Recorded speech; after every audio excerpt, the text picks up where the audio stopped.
Lucas 8, a partir do verso 27.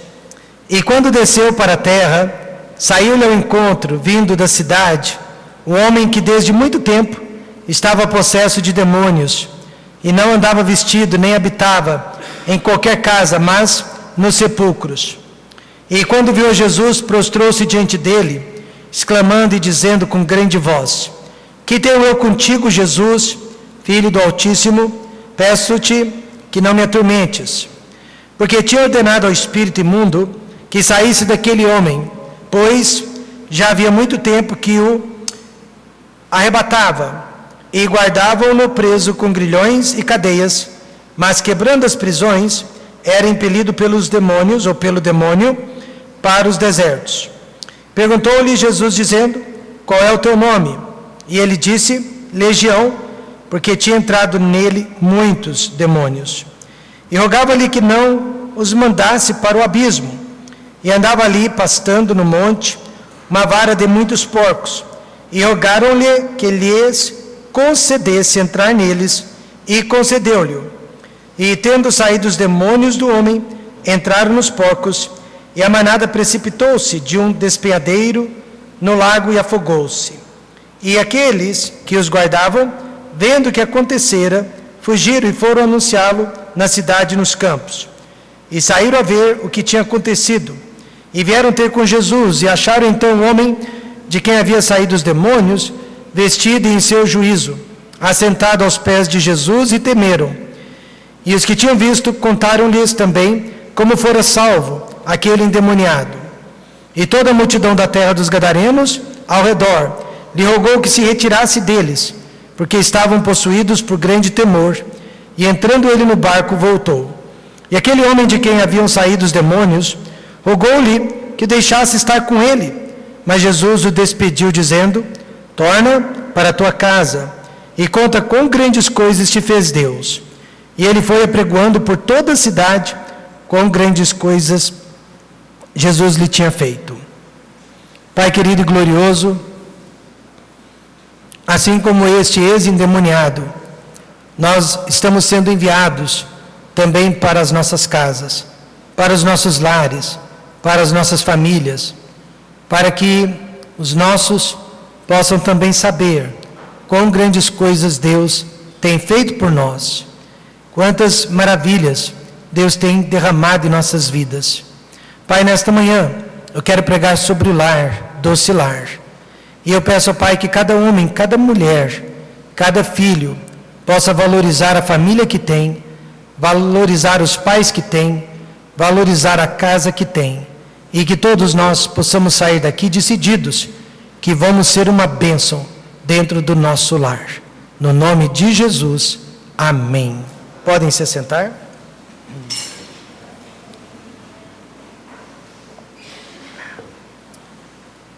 Enquanto eu estava lendo esta passagem, eu até me emocionei um pouco, pensando no sofrimento de muitas famílias. Famílias que eu conheço pessoalmente, famílias desta igreja, famílias agora da outra igreja que nós estamos implantando. E perceber como que as famílias têm sido vítimas do vício, das drogas, do álcool, da prostituição e até de enfermidades de cunho emocional, enfermidades mentais. Eu mesmo tinha uma mãe, irmãos, que ela era bipolar. O humor dela mudava de repente. Ela era uma pessoa feliz e alegre, mas no mesmo dia, uma pessoa irada, nervosa, triste, depressiva. E essas coisas acontecem com mais frequência do que nós queremos acreditar e imaginamos. Mas ela encontrou alívio e até cura para a sua condição através do Senhor Jesus Cristo, através também de um tratamento médico muito sério que ela conseguiu seguir. E graças a Deus, os seus últimos anos de vida, já não havia mais crise, já não havia mais nenhum vestígio dos problemas que a levaram para uma internação de 39 vezes aqui na cidade de Goiânia, no hospital ou na clínica de repouso Santa Mônica. Mas Deus operou maravilhas na vida dela. Não é fácil, então, ver o que as enfermidades e o pecado também estão causando na vida de nossas famílias. Há muito sofrimento hoje em dia entre os casais, entre os pais e os filhos. Há muito sofrimento dentro das casas. Mas a boa notícia é que Jesus Cristo pode e deseja ajudar. O homem do nosso texto era um endemoniado. E certamente ele era filho de alguém. Já parou para imaginar? Ou ele era pai de alguém, ou ele era marido de alguém. Mas ele tinha uma família, disso nós temos certeza. E por causa dele, a sua casa era um verdadeiro inferno. Era uma lástima. Não havia paz, certamente, dentro daquele lar. Ele gostava de habitar, de morar nos cemitérios. Ele não dormia em casa, ele dormia junto com os sepulcros. Ele tentava se matar o tempo todo e ele era uma pessoa incontrolável, indomável. Outra passagem, Marcos 5,4, diz que tendo sido muitas vezes preso com grilhões e cadeias, as cadeias foram feitas por ele em pedaços e os grilhões em migalhas. E ninguém, irmãos, o podia amarrar. Ninguém o podia amansar, ninguém o podia controlar. Isso me faz lembrar de um pai desesperado. Literalmente, ele construiu uma jaula para o seu filho que era viciado em drogas. Porque o menino havia sido jurado de morte pelos traficantes. E se saísse de casa, morreria na certa. E o pai construiu uma jaula para prender o filho dentro daquela jaula, dentro de casa, porque a polícia não ajudava, a sociedade não ajuda, o governo não ajuda, é a família nessas horas. Mas aquela criança, adolescente ainda, numa crise de abstinência, conseguiu arrebentar aquela jaula, tamanha força dele, e ele fugiu para nunca mais voltar para sua casa, porque os traficantes conseguiram cumprir a promessa. Então eu digo nesta manhã, a única solução é Jesus Cristo. Ele libertou aquele endemoniado de seus demônios. O homem, a Bíblia diz, recobrou o seu juízo. Ele passou a ser uma pessoa calma, passou a usar roupas, porque ele também vivia despido. E uma vez curado, ele só queria saber de uma coisa: ele queria ficar ao lado de Jesus Cristo. Mas Jesus tinha outros planos para aquele homem. Aquele homem era pai de alguém, ele era marido de alguém ou ele era filho de alguém. E Jesus disse para ele: torna para a tua casa e conta quão grandes coisas te fez Deus. E ele foi apregoando por toda a cidade quão grandes coisas Jesus lhe tinha feito. Mas você já parou para se perguntar por que Jesus o impediu de fazer parte dos discípulos, mas o enviou de volta para a casa dele? Em primeiro lugar, irmãos, é porque a família é o nosso primeiro campo missionário. A família é o primeiro campo missionário da pessoa salva. Por isso Jesus disse: torna para a tua família, torna para a tua casa. Ninguém conhecia aquele homem melhor que a família. Ninguém também havia sofrido mais por causa dele do que a família. Então era justo que agora, são curado, ele voltasse para a sua casa e fosse uma grande bênção para a família, contando as grandes coisas que Deus havia feito por ele. Meus pais, a maioria de vocês sabem, ficaram separados por 9 anos. 9 anos, ele numa cidade, a minha mãe em outra cidade. Mas naquele meio tempo, ela foi evangelizada por 3 irmãs evangélicas na cidade de Anápolis. Ela foi evangelizada e depois ela foi discipulada.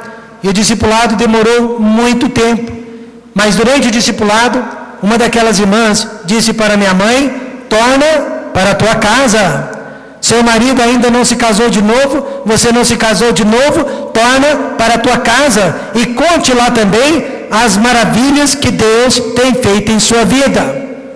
Ela voltou para casa, ela foi bem recebida, e ela e meu pai ainda viveram juntos mais 18 anos antes do falecimento dela. Sabe quem pode fazer essas coisas? Jesus Cristo. Ele pode transformar vidas. Não há esperança, irmãos, no governo. Não há esperança na medicina. Nós, como salvos, nós temos que colocar os nossos olhos em Jesus Cristo. Há esperança nele. O melhor lugar para ser um crente é dentro de casa, onde todas as pessoas nos conhecem exatamente pelo que somos e o que somos. Por essa razão, a família é o nosso primeiro campo missionário. Vejamos alguns exemplos. Noé, ele ganhou, salvou a família dele. Ele ganhou a família dele para Deus. Gênesis 6:18 diz, Deus falando com Noé: mas contigo estabelecerei a minha aliança, e entrarás na arca, tu e os teus filhos, tua mulher e as mulheres de teus filhos contigo. Só que por 120 anos, Noé tentou ganhar o mundo inteiro para Deus, porém não conseguiu, porque ele foi tido como louco, fanático, bitolado. Ele estava pregando, anunciando um grande dilúvio universal, numa época que ainda nem chuva direito havia, mas a terra era regada apenas por um vapor. Mas perante os seus familiares, ele não era louco, ele não era fanático, ele era um bom marido, ele era um bom pai, e ele era um homem temente e fiel a Deus.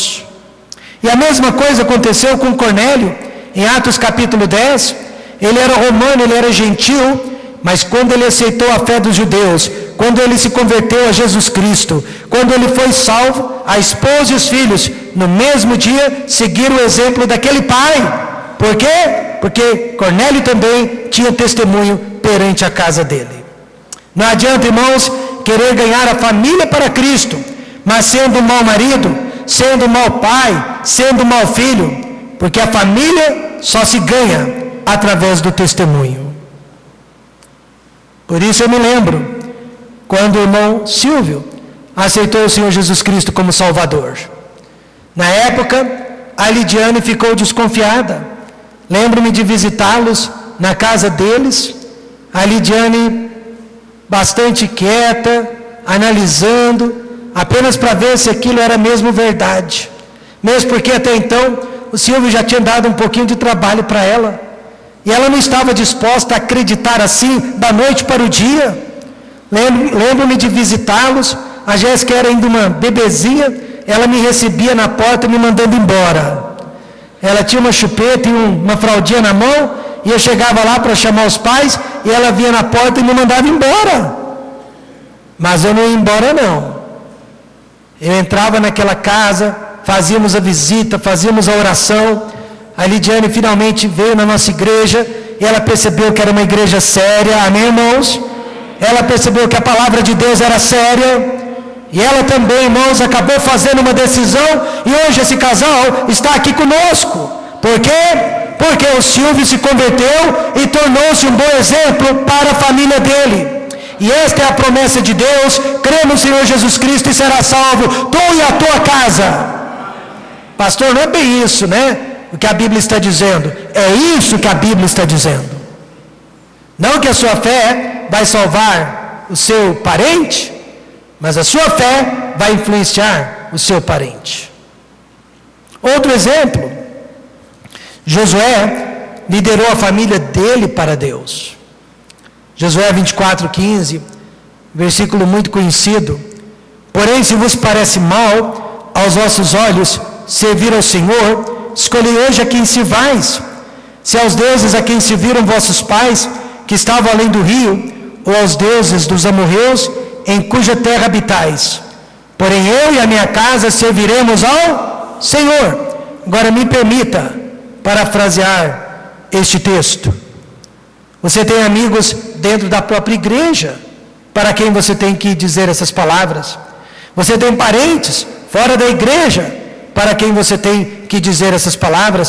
Parafraseando, você teria que dizer para esses amigos: olha, se vos parece mal que eu quero estar na igreja quarta à noite, domingo de manhã e domingo à noite, se vos parece mal que eu quero dizimar, se vos parece mal eu quero participar na implantação de novas igrejas, se vos parece mal que eu quero usar uma vestimenta que dignifica Deus, se vos parece mal que eu quero evitar lugares que são escusos, lugares perigosos, se vos parece mal que eu quero ter testemunho com a televisão, com a internet, se vos parece mal que eu quero escolher os meus amigos, escolhei a quem querer servir, porém eu e a minha casa serviremos ao Senhor. Seus filhos vão perguntar: por que a nossa igreja não é como as outras igrejas? Por que a nossa família não é como as outras famílias? Por que as nossas roupas não são como as roupas dos outros? E nessas horas você vai responder: porque nossa família decidiu que vamos servir ao Senhor. E não dá para servir a Deus sendo igual aos outros. Há de haver diferença. Algo que eu tenho observado no nosso ministério, em outros ministérios também, é a debandada dos pais da igreja quando os filhos se tornam adultos. Os pais criaram aqueles filhos dentro da igreja enquanto eram crianças, enquanto eram pequenos, mas aí os filhos se tornam adultos, independentes, e os pais agora se acham no direito de pedirem férias da igreja, de afrouxarem as rédeas. Não, meus irmãos, os filhos, os netos, os bisnetos sempre vão precisar do nosso testemunho até o último dia da nossa vida. Deus disse de Abraão: porque eu tenho conhecido, e sei que ele há de ordenar a seus filhos e a sua casa depois dele, para que guardem o caminho do Senhor.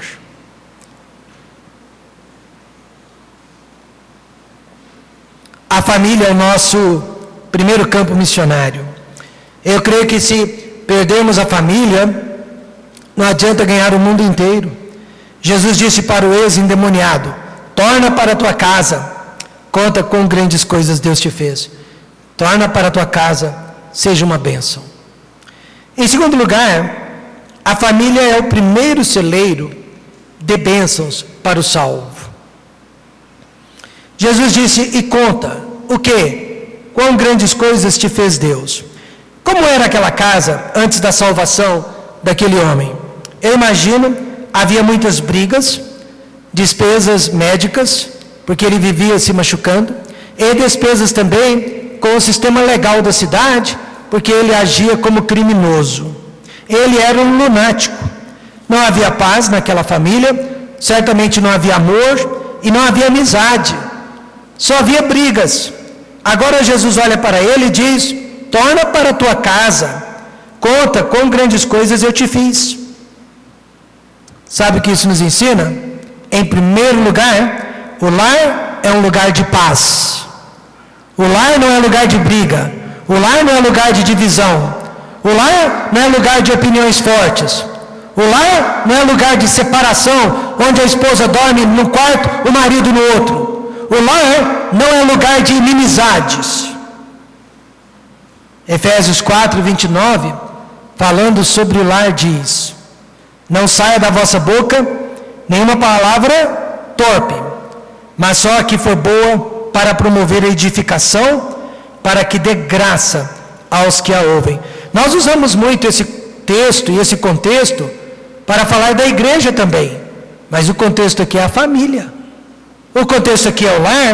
Como viver em paz, pastor Rômulo, quando membros da família estão dando lugar para o diabo? Esse homem, ele era possuído por uma legião de demônios. Veja o verso 30. E perguntou-lhe Jesus, dizendo: qual é o teu nome? E ele disse: legião, porque tinham entrado nele muitos demônios. E a palavra legião era usada em relação aos soldados de uma certa tropa. E no tempo de Jesus, porque o número de soldados variava de tempo em tempo, mas no tempo de Jesus, uma legião era de exatamente 6.826 soldados. Então imagine quantos espíritos imundos habitavam dentro do coração daquele homem. Ele não era salvo, ele era perdido. Não é à toa então que ele blasfemava, ele xingava, ele esmoava, ele tentava matar a si mesmo. Por quê? Não há paz dentro de uma casa onde as pessoas estão dando lugar ao diabo. Veja, falando sobre o lar, Efésios 4:27, Paulo disse: não deis lugar ao diabo. Não devemos dar lugar ao diabo, principalmente dentro da nossa casa. O livro, intitulado Nos Bastidores dos Espíritos, conta a história, o testemunho de um ex-médium espírita chamado Heber Soares. E o Heber Soares conta que antes de aceitar o Senhor Jesus Cristo, ele deu muito trabalho, causou muita tristeza na vida dos pais por causa de sua vida pregressa. E ele diz que, como resultado da manifestação demoníaca na vida dele, ele cometia 3 grandes pecados com frequência. Ele era viciado em álcool, ele era viciado em sexo e ele era extremamente violento. E geralmente uma pessoa, irmãos, possuída por demônios, ela é uma pessoa viciada na imoralidade, ela é uma pessoa viciada também na violência, e ela também é uma pessoa que não tem controle sobre as suas próprias emoções. Imagine então você convivendo com uma pessoa assim dentro do seu próprio lar, dentro da sua própria casa. O lar precisa ser um lugar de paz, onde o marido trate bem a esposa, onde a esposa trate bem o marido, onde o cônjuge respeita um ao outro, onde os filhos obedeçam e respeitem também a autoridade de seus pais. Caso contrário, aquele lar estará dando lugar ao diabo. Eu posso dizer isso, que uma das maiores bênçãos que eu e a minha esposa estamos deixando para as nossas filhas, é o fato que eu e ela nunca brigamos, nem sozinhos e muito menos na presença das nossas filhas. Mas o diabo, ele não entra só através das brigas, ele entra também através da televisão, ele entra também através das amizades que nós estamos trazendo para dentro da nossa casa, ele entra também através da escola que os nossos filhos frequentam, eles entram também através de parentes, o diabo também ele entra através da internet, através dos passeios que nós realizamos como família. Muitas são as brechas pelas quais ele entra, mas nós que amamos a família, fechamos a porta na cara dele. O lar precisa ser um lugar de paz. Segundo, o lar é um lugar de testemunho. Paulo diz também que quanto ao trato passado, vos despojeis do velho homem, que se corrompe pelas concupiscências do engano. O homem que Jesus libertou de uma legião de demônios era um suicida, era violento, era marginalizado, mas agora ele havia sido transformado. Ele se despojou do velho homem, do trato passado, e passou a ser uma nova criatura. Preste atenção. Todo marido, olhe para mim agora. Todo marido, olhe para mim. A sua esposa precisa de um novo marido. E eu não estou falando de um outro homem, mas a sua esposa precisa que você seja transformado. E esposa, seu marido precisa de uma nova esposa. Ele precisa que você seja transformada. Que todos nós possamos entender que o lar é um lugar de testemunho cristão. É o primeiro lugar que pode constatar a nossa transformação de vida. Podemos enganar a igreja, podemos enganar os amigos, mas a família nós não enganamos. E muitos filhos não são firmes na fé, não são firmes na igreja, porque eles estão vendo a hipocrisia na vida de seus próprios pais. Algo que eu não aceito, nunca aceitei, nunca vou aceitar, é ser responsabilizado pela frieza espiritual dos jovens. pela frieza espiritual dos adolescentes, pela frieza espiritual dos casais. Não, esse púlpito aqui pega fogo, amém, irmãos? Não, a frieza vem do lar, é do que estamos vendo dentro de casa, é do que estamos vivendo dentro de casa. Um casal entra numa lanchonete, pede 2 sanduíches para a viagem.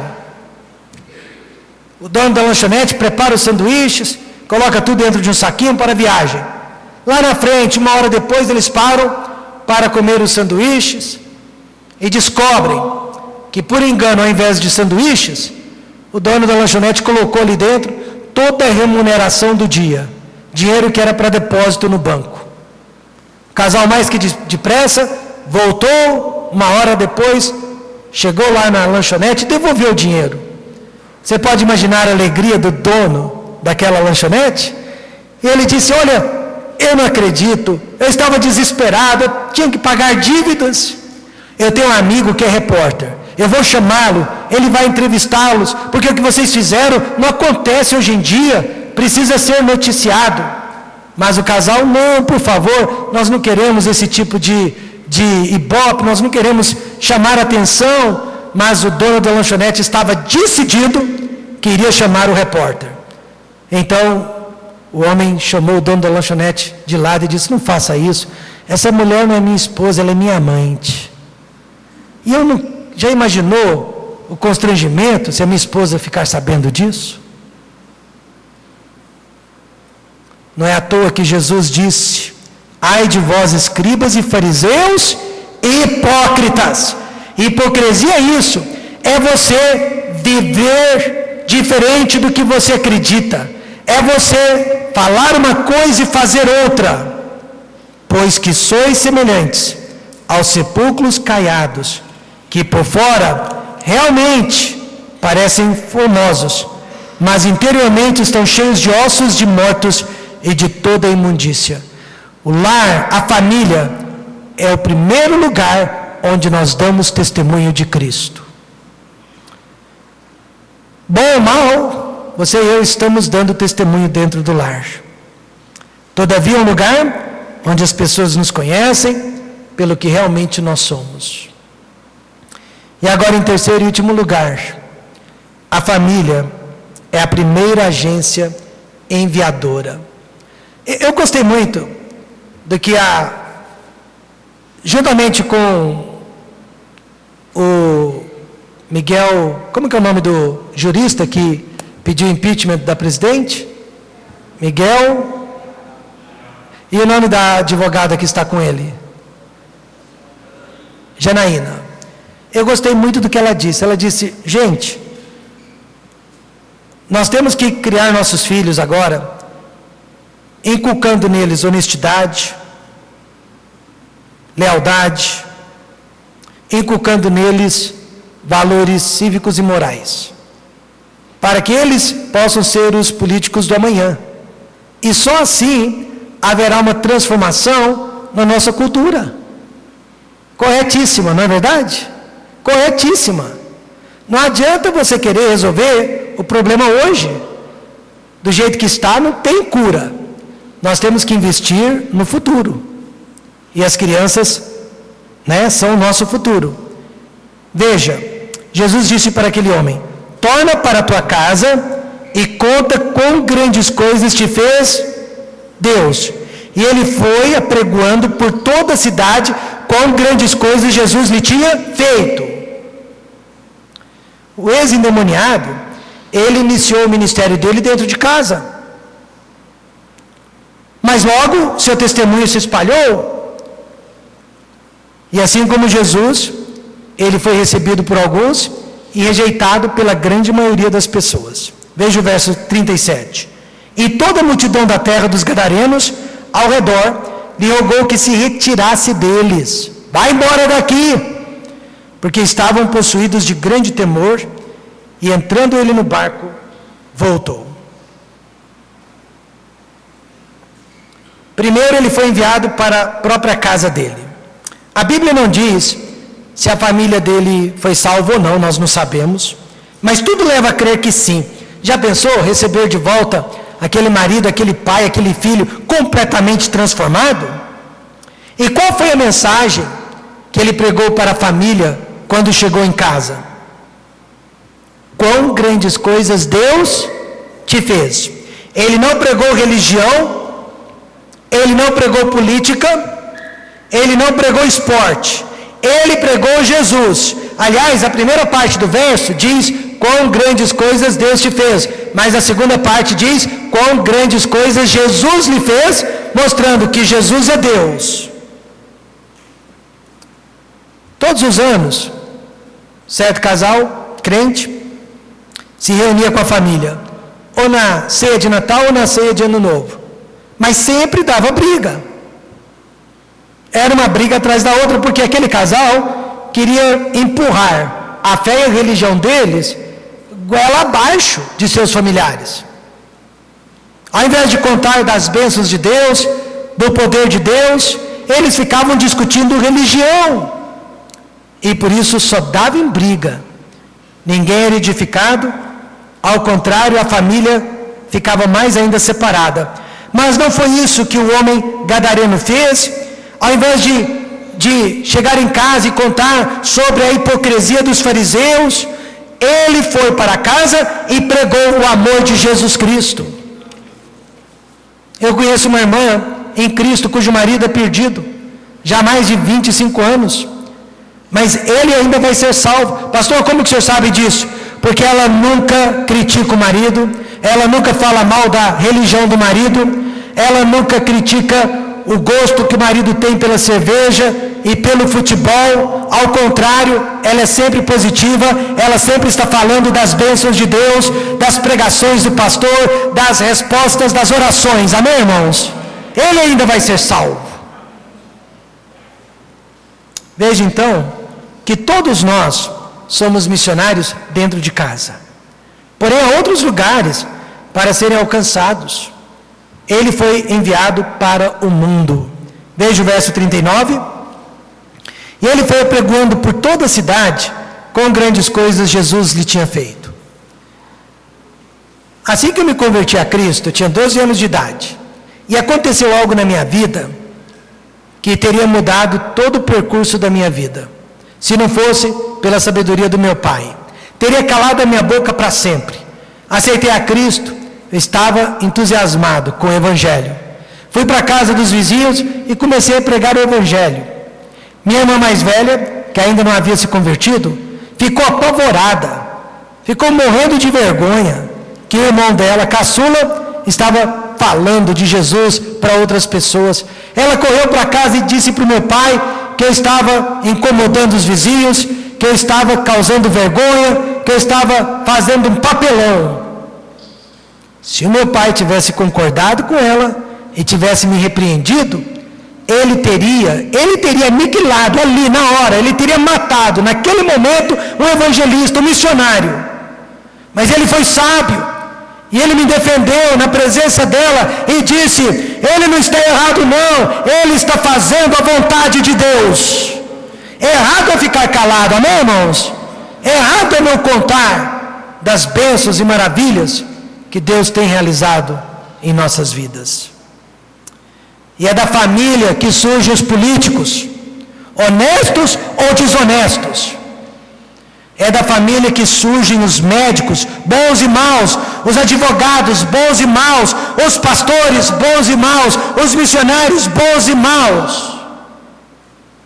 Que tipo de homens e mulheres a nossa família está formando?